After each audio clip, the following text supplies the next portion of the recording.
Hello, friends. Welcome back to Make It, Mind It, Multiply It with Larisa. For me, as the pages turn on the calendar, I get into total harem scare mode when October comes, right? Definitely because it marks the beginning of the fourth quarter, aka the end of the year. And I think about all the things that I haven't quite finished yet.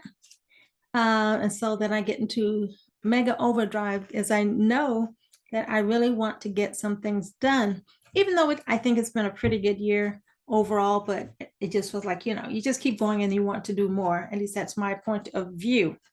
So, how has your year gone? Are you on track with your goals? And what I want to do today is as we mark the final push for this year, here are a few tips as you dash for the finish line, if you will. Dash, another mnemonic to help you stay on track. So, first of all, as with any goal that you set, determine your end of year focus. And at this point, you may have had a mega list of probably way too many things. That's what we like to do. We like to load ourselves up. And so we're going to get it all done. But kind of whittle down your big list and define your mega focus for this fourth quarter because you only have 3 months left really to make it so. For me, I have been my focus in the spirit of oversharing. I met a new client this summer with, it happens to be, he's starting a new platform or platform for property management. And it's an opportunity for me to be a broker of record. And then, of course, some other financial incentives along the way. So certainly for me, my focus will be bringing that contract on home for the end of this year. So that is one of the big things. And of course, like every year lately, I think I still have time to make a major, shouldn't use the word major, a substantial weight loss. I have not given up on that goal. So I will be able to report back at the end of this year. So hold me to it. So determine your end of year focus. Secondly, you want to allocate the necessary time and resources. It doesn't do any good to wish. It doesn't do any good to hope. You actually have to have a schedule. You have to have a plan, and you need to actually put your attention on that. So what I've done is created 2 hours of focus time each day. And I have found that when I use those 2 hours, I get so much more done and I feel so righteous by the end of the day because I got my 2 hours in, which is not to say I'm not working more than 2 hours. I'm saying the 2 hours is for those big projects or those special activities that you need to do to move yourself forward. And what I did probably 2 months ago is really enhance that, but not just focus time, because that still left me asking myself, okay, now what do I need to do? What do I need to do? Or because I had so many things to do. So what I did was I divided my major list up by the different things that I need to accomplish. Of course, there's a content creation, such as the videos on my podcast.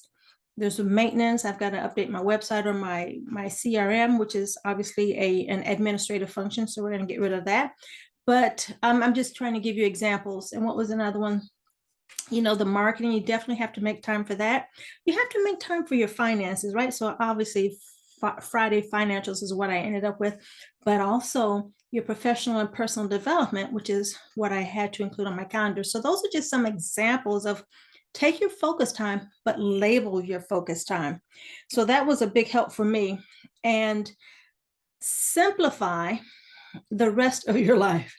Because as I said, this is the fourth quarter. You're in the home stretch.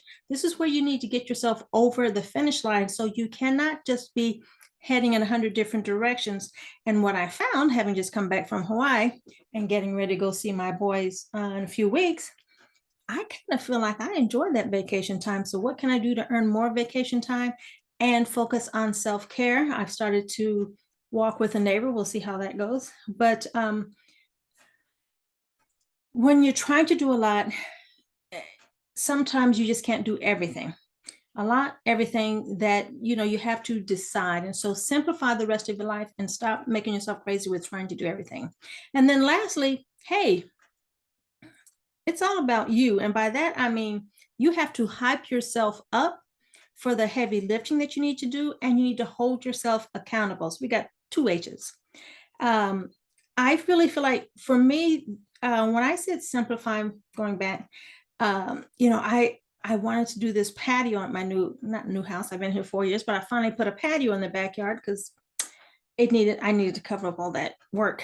So, but I felt like I couldn't do anything else until that patio was in place because it was going to be horribly expensive, but I need to find out how expensive it was going to be. So now that it is in place, I feel like a load has been lifted up, and now I can direct some of my attention to many of these other goals that are still important to me. So I'm my own hype man, if you will.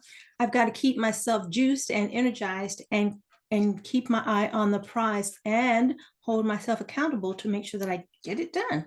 And so that is my suggested use of your time as you dash for the end of year goal achievement.